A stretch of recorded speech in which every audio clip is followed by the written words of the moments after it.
Welcome to morning మన్నా. నేటి వాక్య దర్శనం కొరకు ఆదికాండం 28వ అధ్యాయం 15వ వచనం.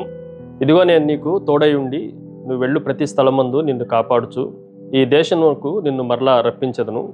నేను నీతో చెప్పినది నెరవేర్చు వరకు నిన్ను విడువనని చెప్పగా, మరొకసారి యాకోబుతో చేసిన నిబంధనను మనం జ్ఞాపకం చేసుకోవచ్చు.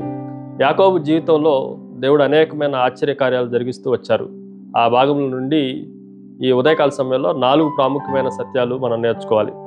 నెంబర్ 1, ప్రజెన్స్, సన్నిధి. ఇదిగో నేను నీకు తోడై ఉండి. ఈ మాటను మనం జాగ్రత్తగా ఆలోచన చేస్తే యాకోబుతో దేవుడు చెప్తున్న మాట, నేను నీకు తోడై ఉంటాను. ఈరోజు అందరూ మనల్ని విడిచిపెట్టిపోయినా దేవుని సన్నిధి మనకు తోడుగా ఉండటానికి ఆయన ఎల్లప్పుడూ ఇష్టపడుతున్నాడు. ఆ ప్రత్యేకమైన కలలో దేవుడు తన సన్నిధిని యాకోబుకి ఇస్తానన్న వాగ్దానాన్ని కూడా ఈ వచనాల నుండి మనం గ్రహించవచ్చు. చాలా సందర్భాల్లో గందరగోళాల మధ్యలో ఆ మార్కెట్ ప్లేసుల్లో తల్లిదండ్రులు చేతిని పట్టుకున్న కుమారుడిలాగా భయపడకుండా దేవుని సన్నిధి, దేవుని సమీపత చాలా దగ్గరగా ఉంది అనేది యాకోబు యొక్క భరోసా. రెండో విషయాన్ని మీకు జ్ఞాపకం చేస్తాను. ఇట్ ఈజ్ ఏ ప్రొటెక్షన్, రక్షణ. ప్రతి స్థలమందు నిన్ను కాపాడుచు. ఈ మాటను కూడా మనం జాగ్రత్తగా ఆలోచన చేస్తే దేవుని సన్నిధి మాత్రమే కాదు, నువ్వు ఎక్కడికి వెళ్ళినా ప్రతి స్థలములో కాపాడే బాధ్యత నాది. ఆ రక్షణ నేను తీసుకుంటున్నాను. నీకు ఏ హాని జరగదు, ఏ అపాయము, ప్రమాదము నీకు సంభవించదు. కాపాడటం యొక్క ఉన్నతమైన స్థితిని దేవుడు యాకోబునకు వివరించటం ఈ వచనాల నుండి మనం జ్ఞాపకం ఉంచుకోవచ్చు.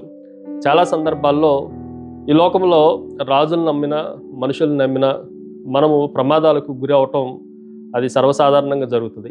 కానీ దేవుణ్ణి మనం నమ్ముకున్నప్పుడు ఆయన ఇచ్చే రక్షణ ఏ సాతాను కూడా మనల్ని తాకదు, మనల్ని ముట్టుకోలేదు. అంత రక్షణను దేవుడు ఇవ్వగలడు అన్న విషయాన్ని మనం గ్రహించాలి. మూడో విషయాన్ని మీకు జ్ఞాపకం చేస్తాను. ఇట్ ఈజ్ ఏ ప్రామిస్, వాగ్దానము. నీవు ఆ దేశమునకు చేరు వరకు. ఈ మాటను మనం జాగ్రత్తగా ఆలోచన చేస్తే యాకోబునకు ఆయన కలలో దేవుడు మాట్లాడిన ఆ మాట వాగ్దానము.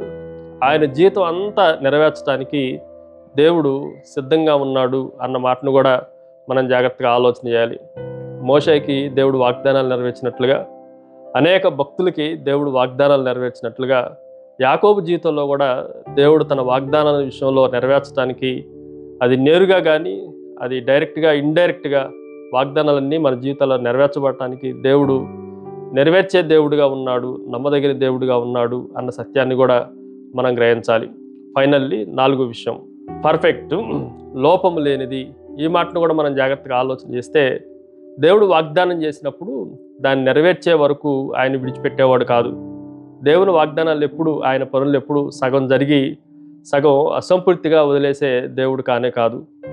ఒక కళాకారుడు ఒక బొమ్మ గీస్తున్నప్పుడు అసంపూర్తిగా బొమ్మను వదిలిపెట్టడు.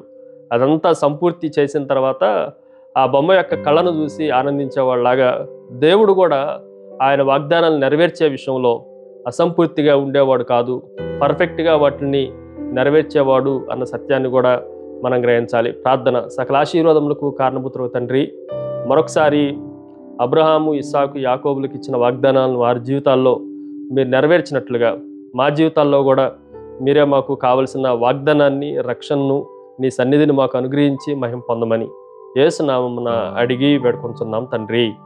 ఆమెన్. God bless you.